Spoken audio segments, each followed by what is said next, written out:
What's up, humans, and welcome to a new Psicoactivo. So, yesterday's interview between Jake Barber and Matthew Pines on the Watch Mojo show with Flis, that was a really insightful interview.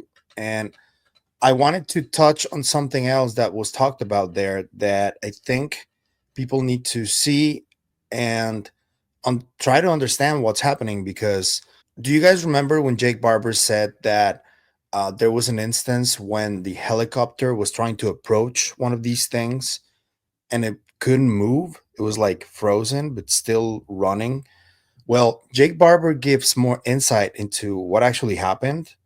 And he also like very detailed explanation of what was happening with all the devices inside the helicopter. And it was really interesting to hear also that it happens a lot. It happens often. And there's one specific shape of UAP that is really tricky. I've known about this one since 2019 because that is actually Commander David Fravor's account of the Tic-Tac. And I wanted to show you guys what Jake Barber is talking about. And shout out to Mr. David Heath again. He did a transcription of this exact moment and he queued it up. So I'm going to start the video of Jake Barber, which is queued up thanks to Mr. David Heath. So here it is. Shout out to Flis as well. Gonna leave links in the description for everything so you guys can follow both Mr. David Heath and obviously Flis. This amazing interview that he did yesterday. So here it is. The pilots in the helicopter don't see anything with the naked eye. And even more interesting than that, our helicopter gets frozen in midair. We've had, even as recent as last month, we deployed the helicopter, and as we were getting vectored to the target, the helicopter stopped moving. Blades are turning, engines running, but the helicopter would not move up, it would not move forward, it would not move left or right. It was essentially stuck at what seems like a barrier that the object itself had set and was like, hey, don't come any closer, stay where you are. Instruments inside the helicopter, specifically the pedostatic system, which is an analog instrument that measures differences in air pressure around the helicopter in different modes of flight. Those systems were going crazy. They were just bouncing around. The helicopter pilot could not push the cyclic stick forward, which is the center control stick, couldn't raise collective. The collective stick was frozen and it was stuck there for a couple minutes. After a couple minutes, the helicopter was able to retreat, ironically. So essentially the only direction we were allowed to move if we were stuck there at the will of the target was away. It let us go away, but it didn't let us come any closer. And so, you know, that experience itself, I mean, there's just so many questions with that. And then the objects a lot of times will disappear and reappear in another quadrant. Some of the times they're not visible at all. We might have a certain anomaly or what looked like a glitch in the radar system in a certain quadrant of the sky. And when we direct the cameras there, there's nothing. We don't see anything at all.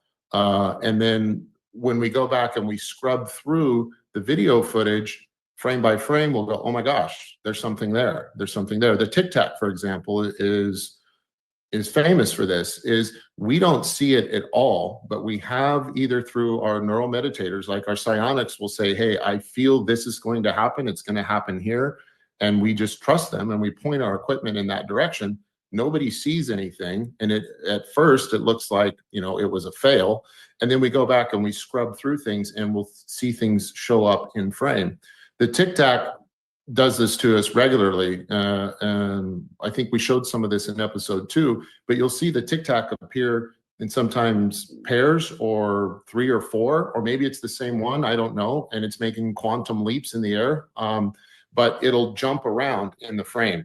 And so it's moving so quickly that and it's not making any sound. You can't see it with the naked eye. Okay, that's enough. Did you guys hear that? The Tic-Tac? This reminds me of a couple of things. First of all, the recent person from the Navy Mr. Alex Wiggins, who is the person who came forward with Jeremy Corbell and George Knapp, who had an encounter with a Tic-Tac, he describes just looking at one with the eyes, but then when they were looking through the sensors, through the radar, they saw four of them. It wasn't just one. And who knows if they were actually four or what was happening was what Jake Barber just described of these things going in and out. And this makes me think instantly of a book that I absolutely love and that it's become one of the main guides to try and understand what is happening between our mind and those objects for the people that see them, because they do. The book is John Keel's The Eighth Tower, which talks about a concept that I think should be explored way more than it has. It's already been quite explored, but I do think there's something there. The concept is called the super spectrum, and it talks about a spectrum of different frequencies that some of those frequencies, or most of those frequencies, we cannot see. If you look at one of those drawings of the the capabilities that the human eye has to see the spectrum, it's very very limited. It goes out and it goes like this, but there's a whole other rest of the spectrum that we cannot see. And for example, a hawk can see parts that we can't see, and so on and so forth. So I think that based on this concept of John Keel's super spectrum, there is the possibility that we are just starting to understand this.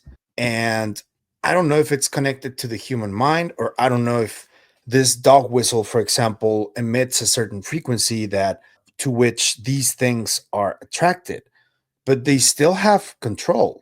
And that is an intelligent response. Just leaving the helicopter just stationary, still running, but not allowing it to go forward towards these things.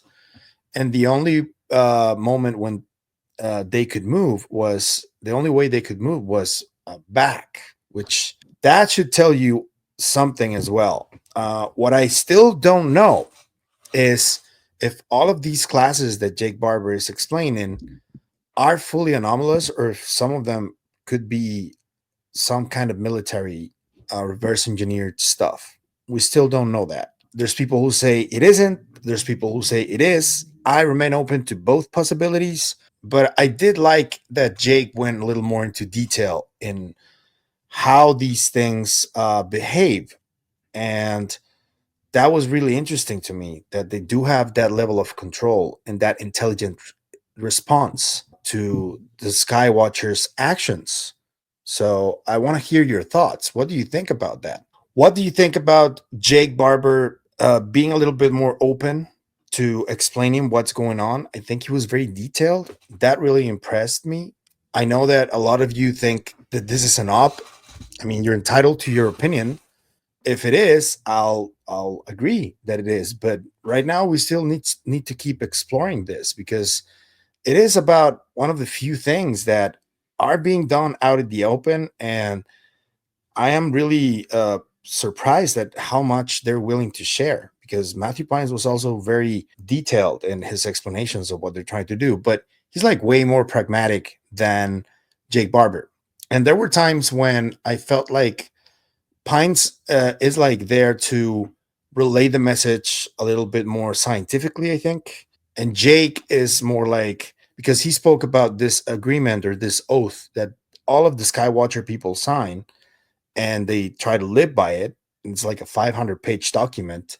That's what he said. And they essentially have an oath to always try and do this with the best intentions and peacefully and all of this stuff.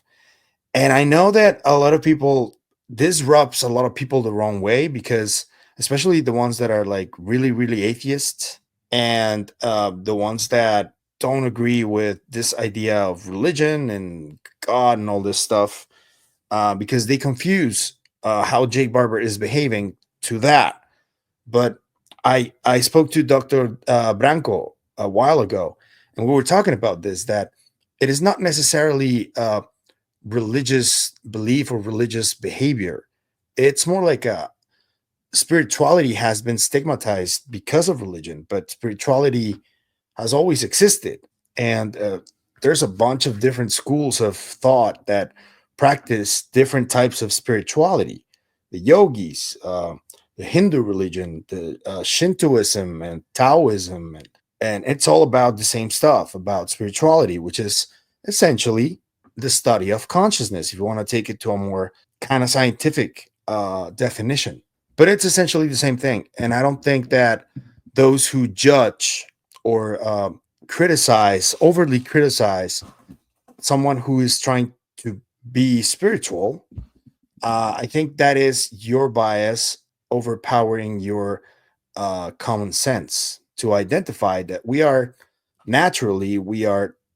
also spiritual beings, not just. And I know that a lot of you scientists are not going to like what I say, but I think that the faster that you guys realize that this is a conversation that needs to happen as well, and when you stop stigmatizing the whole conversation, you will be surprised. And there are many examples that kind of prove my point, because there are many scientists who are very famous and initially started being atheists and not believing in God. And as they grew older, pretty much all of them told you that they did believe there was something more powerful and like a universal force of sorts, or God, but they call it differently.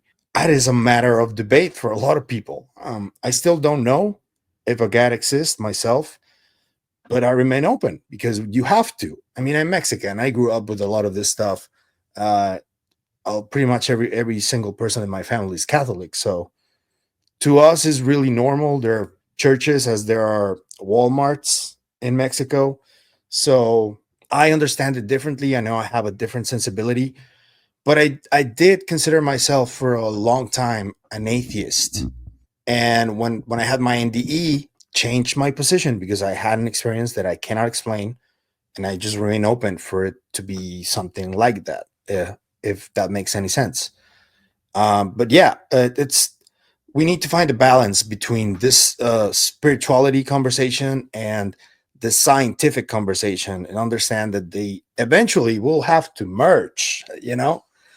That's where we're going. And if we keep denying that and refusing to do it, we're just going to stall the advancement of everybody.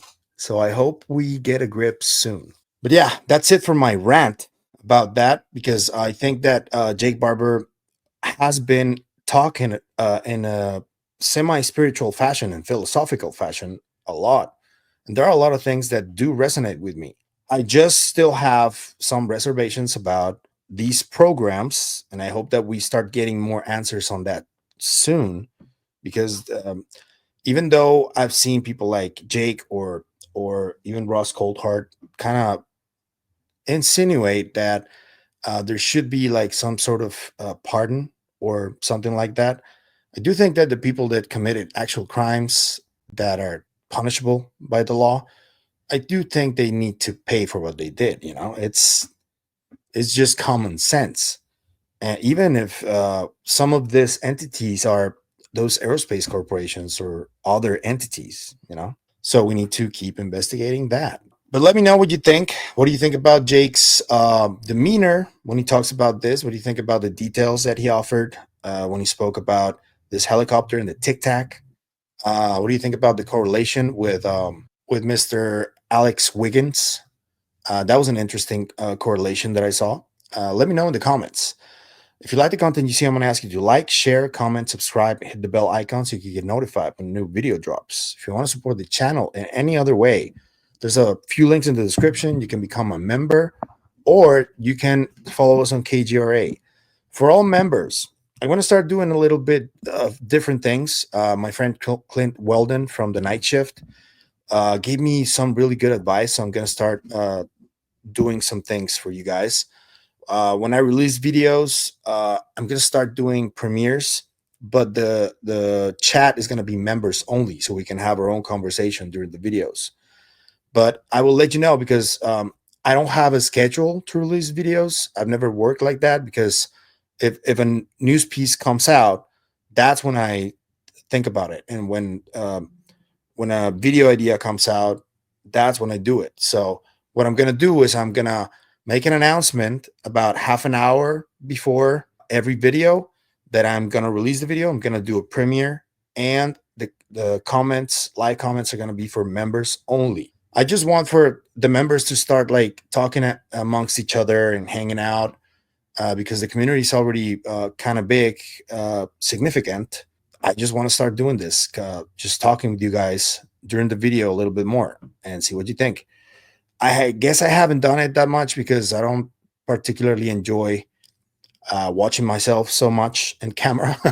I already have to edit everything I do, and I just don't like it. But I'm going to start doing it because I think it's important. So stay tuned for that. I already have 5 different designs for merch, which is going to start. I'm going to start posting just the images, but the production of the stuff is still a little far ahead. But I already have the designs. And I want to thank one of the people that I met on Discord, who offered to do these designs. But when I released them, I have his permission to share his username. But until then, he will remain still anonymous. And that's it for me today on this video, guys. Thank you for the support, but I'll see you on the next one. And remember to stay curious. Remember to stay inquisitive. Bye.